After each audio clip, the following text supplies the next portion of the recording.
Hi, everyone. So my name is Andreas, as said, working for Jülich Supercomputing Center and being involved in the Jupyter procurement and in the Jupyter design as well. And I'd like to take you on the journey which we went in the last months and years and show you a few of the things which we've learned on the way, which we did on the way, and what is coming up in the future. All right, so that's the agenda. Looking at Jupyter, the current status, then a specific focus on the benchmark suite, which we developed for Jupyter. And then I brought a few unreleased results I want to show you just to see what we have in store.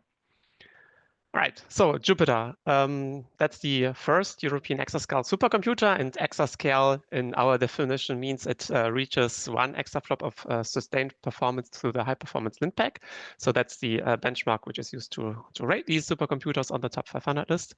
And the machine is procured by the Euro-HPC joint undertaking on a European level together with 2 national entities, and the one is the BMBF, the Federal Ministry of Education and Research, and the other one is by our local state, by the North Rhine-Westphalian Ministry of Culture and Sciences. And basically the budget is shared, 50% comes from Euro-HPC, and the rest of the 50% are shared by BMBF and MKW. We in Jülich are the hosting entity. That means we are hosting the system, and we are doing this for the Gauss Center of Supercomputing, which is basically the assembly of the 3 large supercomputing facilities in Germany. And yeah, Jülich Supercomputing Center is one of the institutes of Forschungszentrum Jülich, which translates to Research Center Jülich. And here is a quick rundown of maybe a few milestones on the way to Jupyter. So on a national level, a fixed point was the smart scaling strategy, which was established or ratified in 2018, and that basically set out the sail towards exascale in Germany. And then a lengthy project with many dots or dashes here followed with a lot of documents, a lot of strategy, and a lot of discussions. And finally, we were selected as the hosting entity by Euro-HPC. We launched the RFP, so the request for proposals, at the beginning of 2023. And at the end of 2023, we then also had the contract signed, and just a mere half a year later, we had the first hardware on site, which is JEDI. I will tell you this a little bit later. And then another few months later, we're now basically towards the end of last year, we had the first parts of the data center on site, because it's very it's a lot of fun to procure a exascale supercomputer, but it's even more fun if you are also procuring a data center at the same time. So we did this. And then we also launched our early access program at the end of 2024, of which I am going to show some results at the end.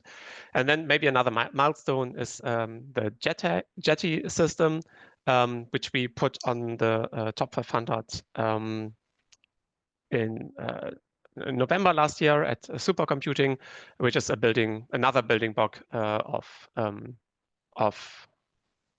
Jupyter. And this is where we are. And because the benchmarking suite is going to play a more significant role in this talk, I also marked this here. So we started looking at how we can formulate benchmarks in order to assess the proposals for Jupyter at the beginning of 2022, and then, of course, with increasing intensity, worked towards the goal. But before we focus on this, I'd like to show you what came out of it, so how Jupyter is looking. So Jupyter is a system which is built by the Partec Evident Consortium.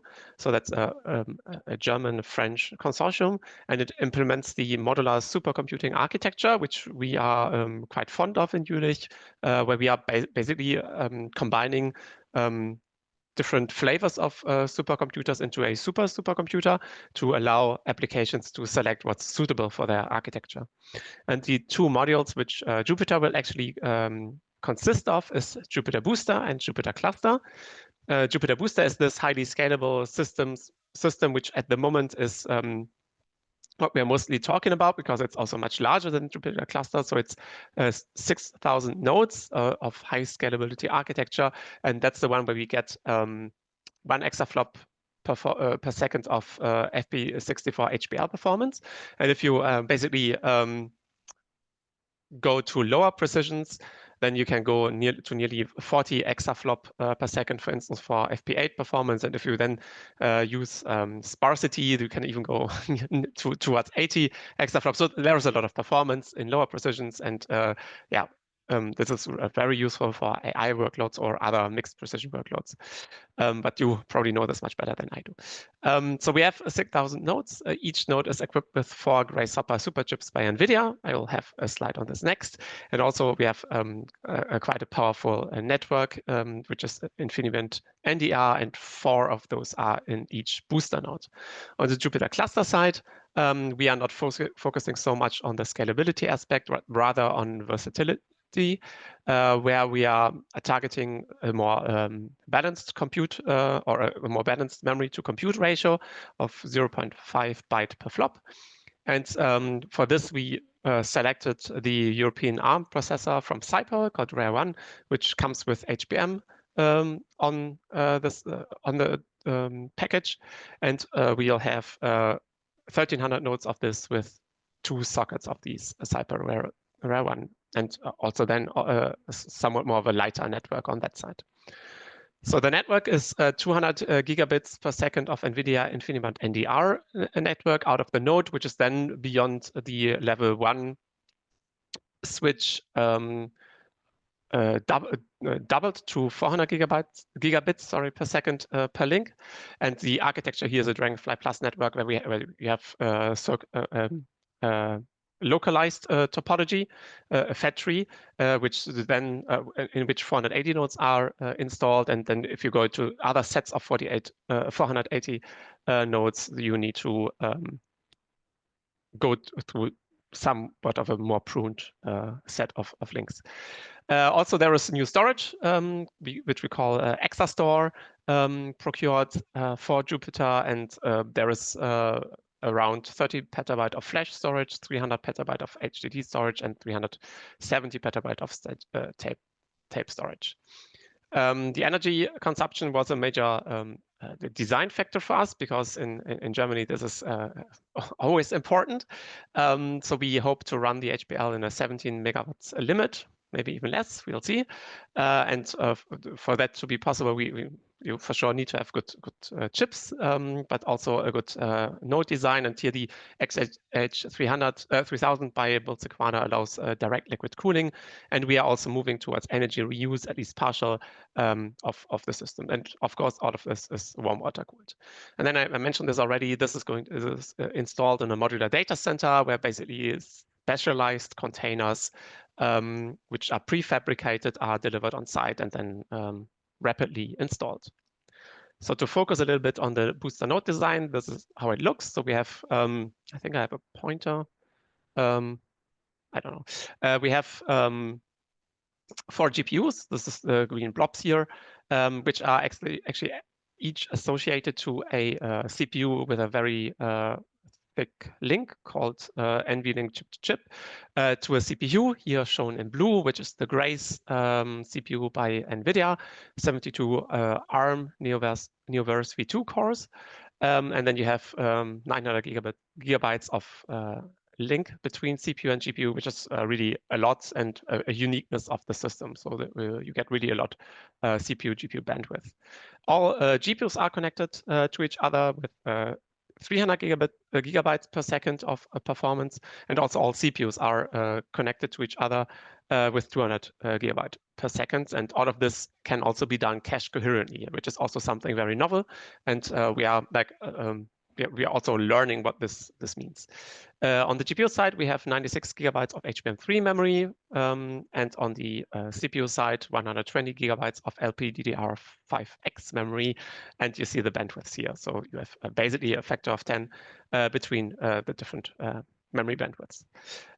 Each superchip, so each combination of green and blue rectangles is capped to 680 watts. And then this 680 watts is shared between the CPU and GPU with some limits. So we limit the CPU to a certain value, which is also or can be user defined. And then the GPU may use a certain amount of leftover TDP. If the CPU is less busy, it can reduce its power intake, and then the GPU can take more. All right. So before the modular data center was built, this is how it looked. So that's me in the middle of the concrete slab, and instead of a banana, I put me there for scale. So a banana you wouldn't have seen. So it's somewhere between multiple tennis courts or a soccer field. And then at some point, the first modules of the modular data center arrived, always with a crane. So here on the left side, this is basically the facilities for the data center where some offices are installed, where a entry hall is being made. So that was really the first thing which came. And then you see next to it on the right side, the first IT containers. And here the 4 containers are actually connected to each other. So there is no wall in between. And this is our data hall. So there is 4 of these specialized modules where then all the storage is sitting in. Then here is a picture of a IT module, the second one arriving. And then you can see a little bit how these prefabricated containers look like. So you can see the black plastic wrap around the racks inside the container. And then basically there is somewhere there is a truck with the second container to fill this module up, because a module is always 2 containers put face to face, no, not face, open side to open side. And on the back side, you see concrete containers, which hold all the power related equipment. And you see also the cooling infrastructure being put on top. So it's basically the workflow is a pair of container comes, and then the cooling infrastructure is being made on top. And this is how it looks inside. So the IT in the first module here in this picture is being cabled. You see a lot of InfiniBand cables. Yeah, all of this is progressing. And here is a much less quality picture of me 2 weeks ago when the 4th IT module arrived, but here you can actually see a little bit of the prefabrication going on, and you can also see that up top it has progressed a little bit with these hybrid coolers. Yeah, so a lot of happenings is happening on the site, and we are also busy preparing our users and ourselves to Jupyter, and we do this through multiple things. For instance, Jedi mentioned this before, which is a rack of Jupyter containing 48 nodes inside, which is a 5th of a Dragonfly group, and it's still the most energy efficient supercomputer in the world with 72.7 gigaflop per second and watt on the Green 500. Now, Yeti, sorry, is a system which we are using for staging, and it's actually not on our side, but on the evidence side. And here we reached spot number 18 in the top 500 at the end of the year last year, and it is containing 2 Dragonfly groups with 480 nodes. So I think before I said that 1 Dragonfly group is 480 nodes, but it's actually 2. And then there is a program which we have established called JUREAP, which is the Research and Early Access Program, where we are giving early access to these systems and also to Jupyter to make people prepare. And we have already 130 participants for JUREAP. And in the last months, Lighthouse applications were selected in a competitive procedure. And we now have 33 JUREAP Lighthouse applications from Europe and Germany, preparing to really scale out on the system at the very first day. All right, but how did we get there? We wanted to procure the system, and we wanted to do this in a way that it's best for our users. And we started with having a look at what are the workloads which we are running. And JSC is providing HPC resources on multiple levels, for instance, for our campus, so the research center, then for the state in North Rhine-Westphalia, for Germany, the through this Gauss Center for Supercomputing, but also for Europe.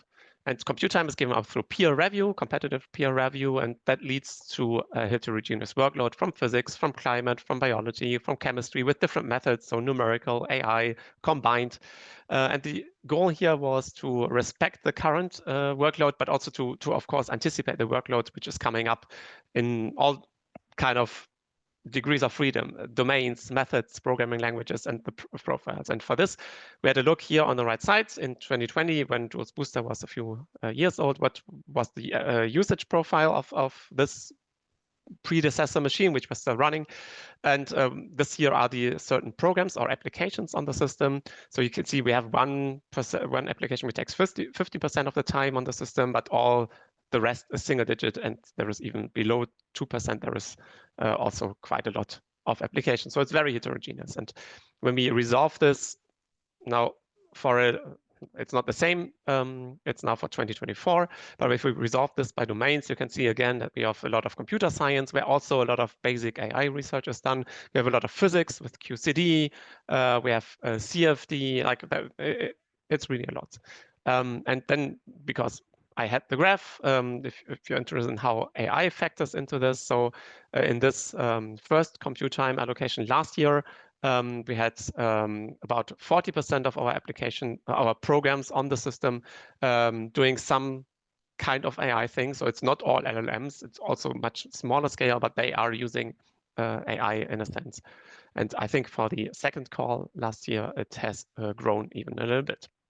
All right, so the idea was to respect this and to basically draw from this in order to come to a well balanced benchmark suite.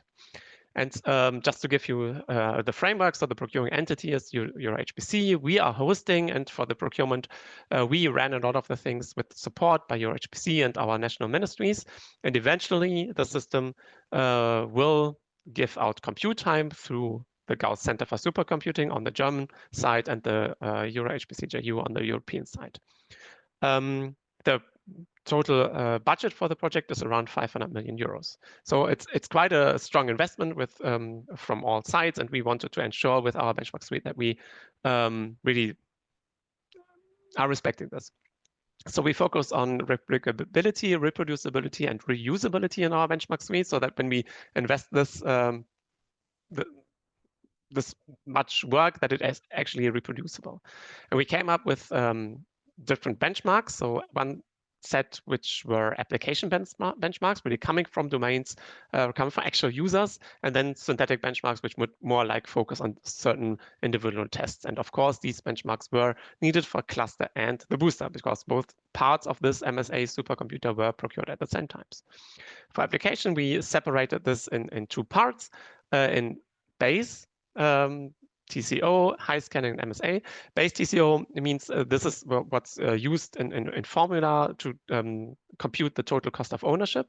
And here the cost factors in, on one side, energy usage and acquisition cost, but on the other side also the output of science. So that was basically computed against each other.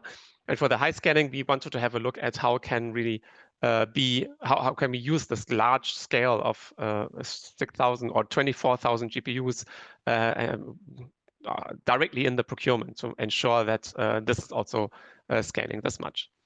So for the TCO side, the proposals were basically ranked by how much workload of a certain system lifespan can be executed on this, and then also energy was in there, and then a master formula was created, which we are having for many years already, and it's fine-tuned every time, and then outcomes, I think, a ranking of the proposals.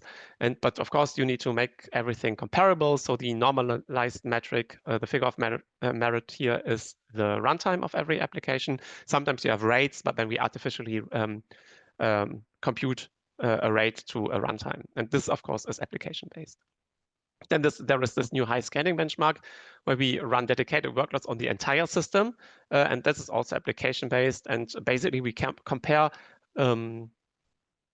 execution on the full Joules booster, the system which we operate right now, which has around 900 I say a different way, which has around 3,600 nodes, and then we compare this with a extrapolated workload of 20 times the size for the Jupyter Booster. So comparing about 50 petaflop versus 1,000 petaflop theoretical peak performance. There were certain instructions, so that was very new for us. So the TCO stuff on the left we do already since years. The green high scanning benchmark stuff is something very new, so we needed to come up with new rule sets. And some thing which we came up with was was memory variance, because that for some applications is really a limiter. So we also offered different data sets or instructions how to compute certain use cases. And of course, then we had synthetic benchmarks.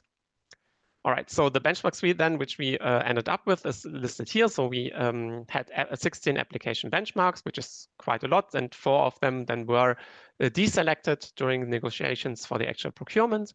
And it's a good cross-section of what we wanted to achieve, so of domains and methods. We had 3 times AI workloads of different flavors. There is a little bit separated at the bottom, 7 synthetic benchmarks, and all of these benchmarks then had extensive descriptions, run execution rules, etc. And here we try to sort them into the patterns of the 7 Berkeley dwarfs, so being it dense linear algebra or sparse algebra. Yeah, so you can see there is really a cross-section of these typical prototypical patterns as well, which we achieved. Out of the or most of the work was done on Jules Booster, but also our smaller system was very useful here, because Jules Booster is notoriously overbooked, so we could move to our smaller system, JUREAP for the preparations. All of the benchmarks use EasyBuild and versioned environment modules in order to ensure that the dependencies are well formed. We use the Jupe benchmarking environment workflow tool for every benchmark with similar structure, so that all of this looks similar and has basically a guaranteed way of working, which would also give us implicit documentation. But beyond that, we also had extensive descriptions, including guidelines and rules and a similar structure.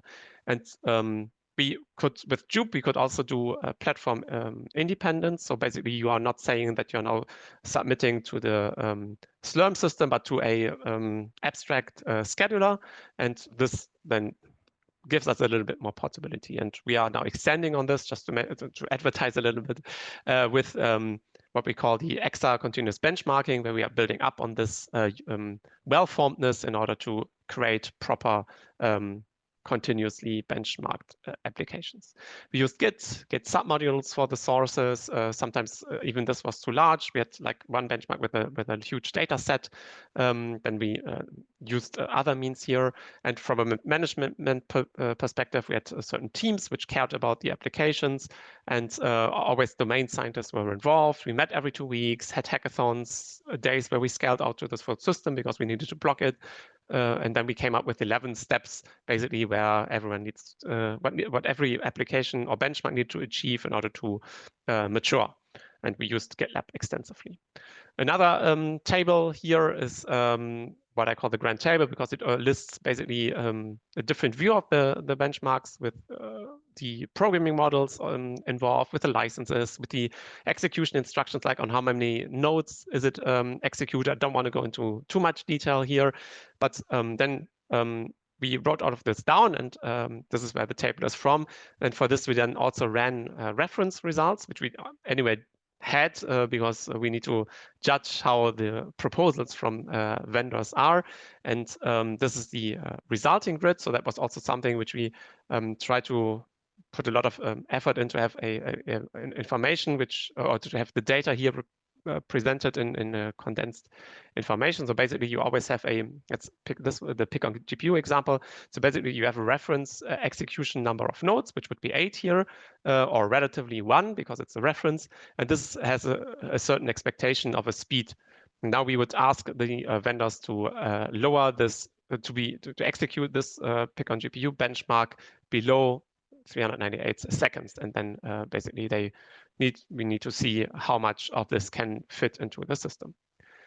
So this is for the TCO. For the high scaling, we looked at weak scaling, and you see that most of the benchmarks are really performing adequately and well, except for JUX, which is a quantum computer simulator, and basically with increasing number of quantum qubits, there is much more communication happening, and you can see this really here. That's why we separate this. So it's also implicitly a test of the network here. All right, so I skipped over a lot of things because I could talk for ages about this, but I thought that maybe it's interesting to also show some first results of the hardware.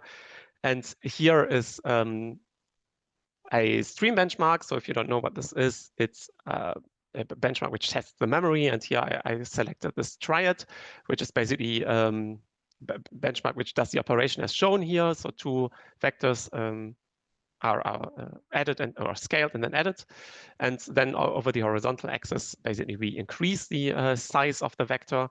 So we scan over different memory sizes, and we are comparing Joule's Booster, which you saw before, then Jupyter Booster, and also thanks to the colleagues in Erlangen, an AMD Instinct MI300X GPU. And you can see, yeah, that you really get great performance with Grace and Hopper. So you really get close to the theoretical peaks. So for Hopper, this is 4 terabytes. And here for the 4-fold Grace, this is, I think, 2 terabyte. So it's yeah, you come close to this. Of course, there is also still some peculiarities which we are not, or which we are still investigating. There's this dip here, so we need to find out what's going on. But I think in first order, we are very satisfied with what we see here and have really good, it's a really good chip, and also on the CPU side, which is a nice addition. Out of this data is kind of preliminary. We are publishing this right now, so there might be bugs.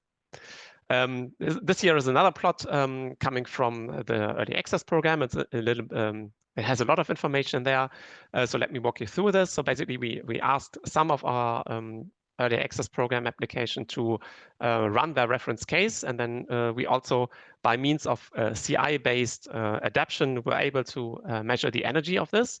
So we compared then how a certain application fares on Joule's Booster and how it fares on Jedi, and that is shown on the vertical number. So Jedi versus Joule. So the 2 line here means it's twice as fast, right? So a lot of, let's say, I would say the center of gravity is somewhere here. So at 1.8-ish to 1.9. So I drew that just the line at 2 because that's basically our naive expectation because of the memory, because of the flops, right? So it's somewhere there. And it's mostly to guide the eye. So in reality, it's a little bit lower than this, 1.8, 1.9 maybe. So, but it's still very good. And if you then look on the horizontal axis, it shows the energy usage. Basically, we look at how much energy is used on Joule's Booster for a certain workload, and how is it used, how much is used on Jedi. And we restrict to the relevant portions of the application, and then we put a ratio on this. And you can see that also here we have 20% improvements in the energy usage. So this is very nice. And we also see this across many nodes, which is the size of the marker. And yeah, the applications have very different patterns here. So, but a lot I could say about this, also no time. So it's good performance, and we are really happy with this. And then I have one more plot. I'm sorry, taking a little bit more time. Which is about where we zoom into a little bit of a energy investigation on the Grace Hopper superchip. So here we pick out the MP-Track application from JUREAP, which is a Lagrangian transport of particles through the atmosphere. And we look at the energy to solution for different chips.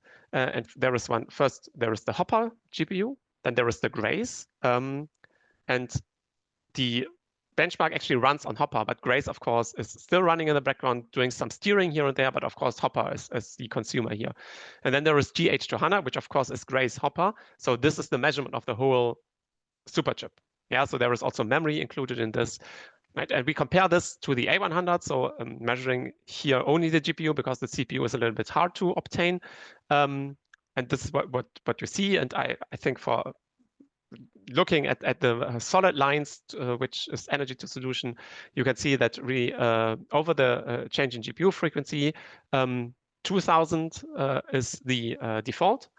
So it's in order to optimize for energy to solution, it's worthwhile to go to some lower value, for instance, 1000 megahertz, where you have kind of a sweet spot here from the GPU side. And if you then factor in grace, which has basically some kind of downgoing, regular downgoing trend, then you can either use 1000 or 1500, 1400 something.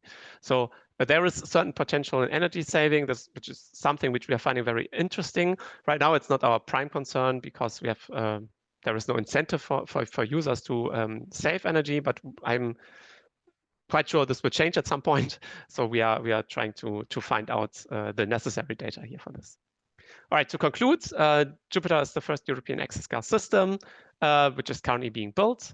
We created an extensive benchmark suite for the Jupyter procurement and hopefully beyond, because sustainability was really important for this. We looked at application workloads for a variety of domains and had balanced profiles, and there came a publication out of this. So that's the DOE of the paper, and all of this has been published as open source software. So you can run now our benchmarks. And here is basically a meta repository where you find links to other UBench repositories which contain the individual benchmarks. And this was an extensive effort by the whole institute. Really, there were a lot of people who participated in this, and yeah, it was really nice. And also nice is really the encouraging results from the first application tests here. Thank you for your attention. Thanks go to you, Andreas. That was very nice. We have several questions online, and I probably would start with Paul. Paul asks, how long did installation of the data center take? Naturally, much faster than using the prefabricated containers versus rolling things out in a compute center. The interesting thing is that it's still ongoing, right? So the data center is being built at the same time when the supercomputer is being built. So all of this is overlapping. How long did the installation of the data center take is not right, because it's still ongoing. We started, I don't know if I had this on the, let me. So the slab was poured already quite some time ago, and like more than 1.5 years, I think, ago. And then in the summer, I think the first, late summer 2024, the first containers came, and it's ongoing until now.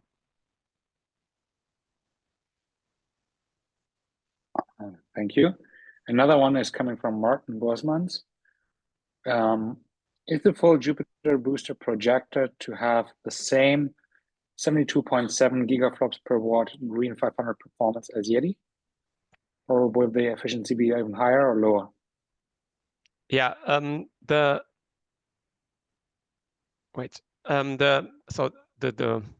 good thing about JEDI is that it's only one rack, right? So you are really confined, and you have the opportunity to not needing to go out of a level 2 switch, which basically saves us power in a sense. So the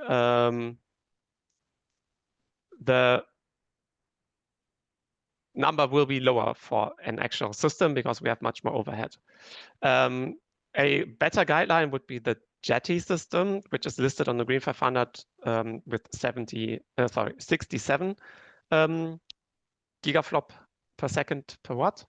So I expected more in this realm, but because of scaling out, it would probably be a little bit. It will probably be lower, but I'm not sure how much lower. Okay, thank you. Then we have Hannah Siegner. What performance results do you see for applications that cannot use the GPU?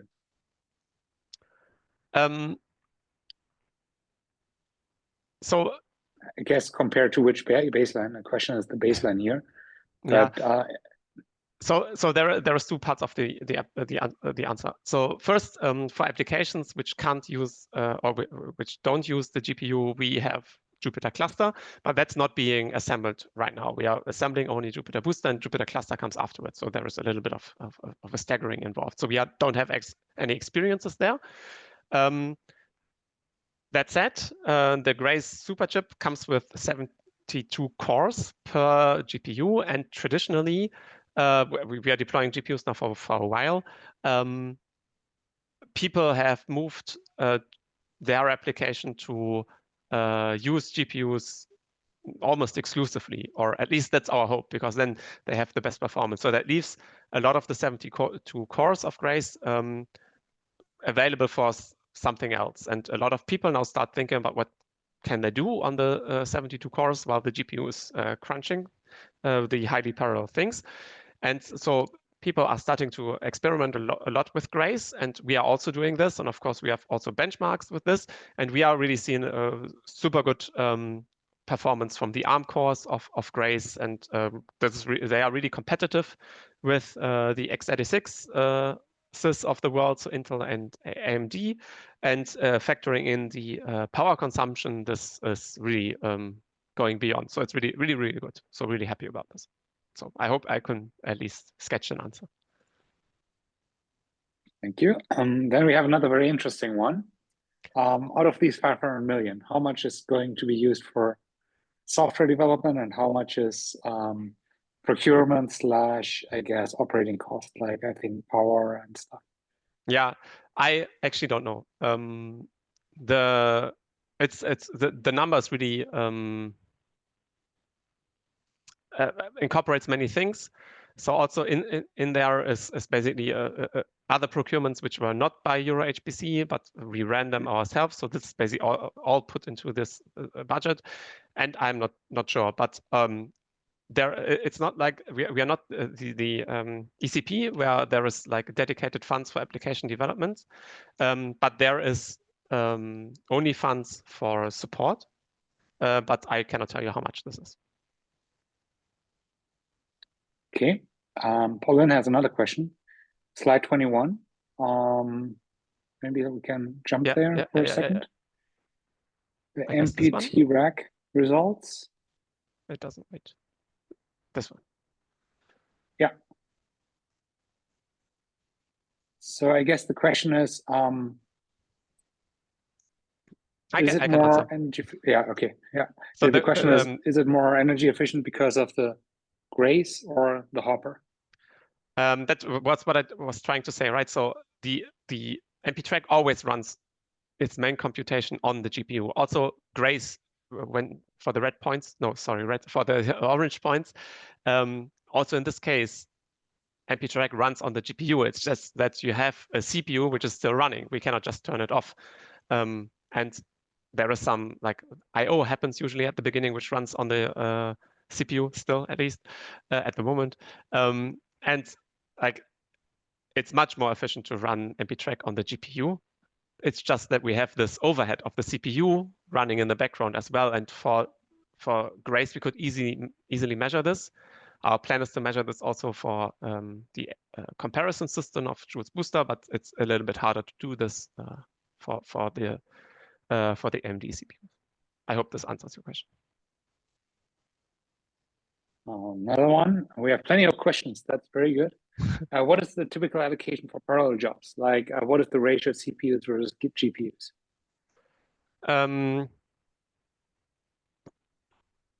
So at the moment we are think about CPUs.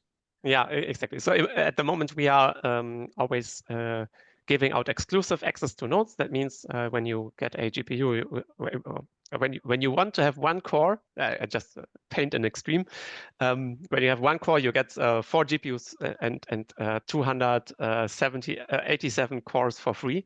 So that's not something how you should think of this.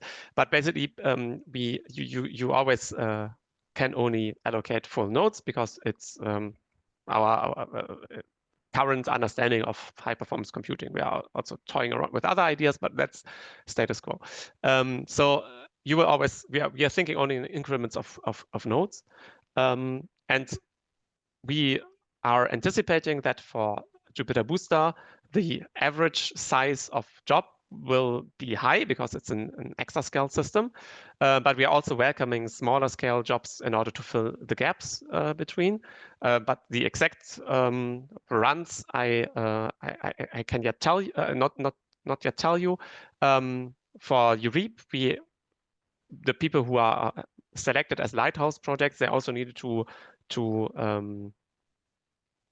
prove that they will be able to scale to the full system, or at least to large chunks of the system. So we hope that for their final grant runs, they can really use a lot of nodes at the same time. And on the way towards there, I guess it will be increasing.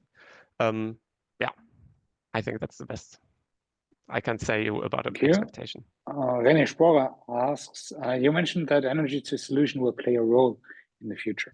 At which point in the process? Proposal submission or counting for GPU hours? Where will this be accounted for? Yeah, that was more or less my personal opinion. I think that we are building larger and larger machines, which are more energy consuming. And if they're not growing in size, they are growing in capacity. And that means they need more energy. And I think with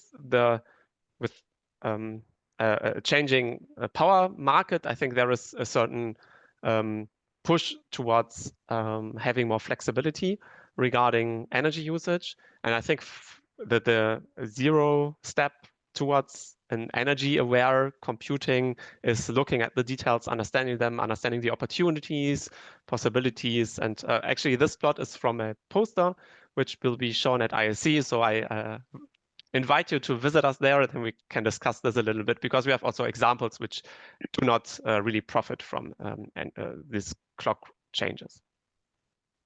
So ISC is a good keyword. Yeah. Sabrina Prana asks whether the system will be included in the top 500 list in ISC.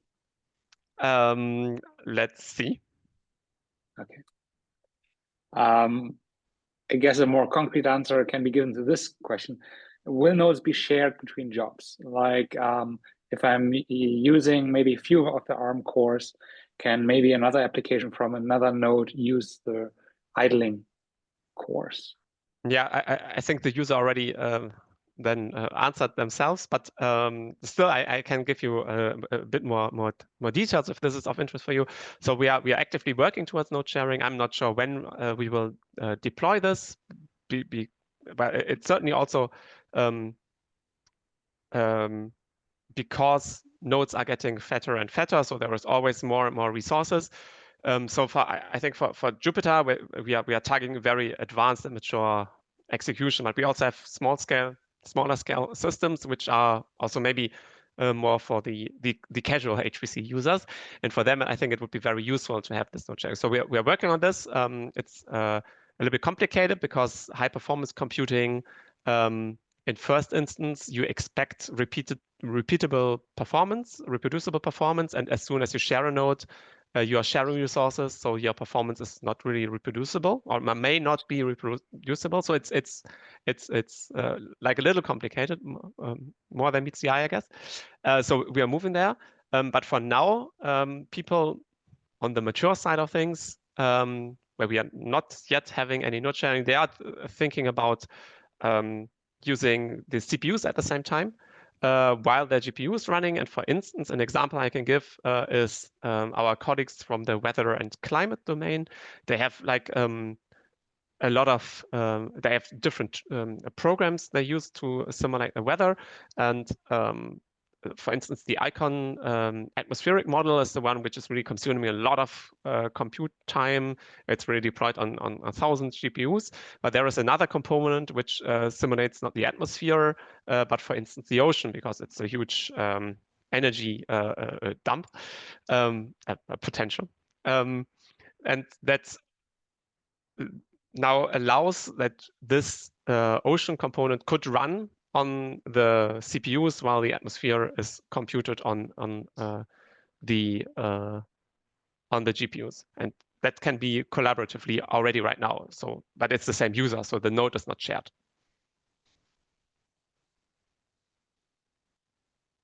All right. That was the last question, I think. Yeah, I would have probably one more. Okay. If you go one slide back, no, 2 slides back. I was thinking about this peak. Is there any easy explanation for this peak going up? So the orange line first overshoots quite a bit and then drops significantly. Is there an easy... So the overshoot is most likely due to caching effects. effects. So you run into the L2, L1 caches, right? So you overshoot. You see this even here for the A100, you have this green peak, right? You're And then not also for the blue one. Why it then goes down into this dip, we are investigating right now. We don't know yet. so okay. So you're not clearing the caches. So you're reading data over and over again, or is that prefetching? I think it could be both, but I've also seen that Georg is here, who knows about these finer details much better because I discussed it a little bit with him. So maybe if you want to give this some background to this, I don't know if you're still here. Okay, maybe I discussed that offline. Indeed, Yeah. I see Georg is here, but I see 4 Georgs and I don't know that's 5, and I don't know which one to unmute. So I probably discussed that offline. Okay, but I'm sure at ISC we will learn about that. So Albert also has a question regarding a cloud interface to Jupyter. Hi, Albert. So we will make Jupyter available through our Jupyter instance, so that you have like this Jupyter interface. But of course, this is not really cloud-like. But we are planning to extend Jupyter with a certain new partition. And there should also be more like a cloud native access possible, but it will be different. It will be different parts of the Jupyter. It will be the same system in the sense of this modular supercomputing system, but it will be a little bit different. And so because we are talking today, I can give you a little bit more information because this at noon, there was a press release that there is a AI factory surrounding Jupyter called the Jupyter AI Factory. And in this through this, we are going to have we're going to procure a new module called the Jupyter Advanced Research Vehicle for Inference Services called Jarvis, which is a cloud platform for inference. And there we'll hope to have more cloud-like technology.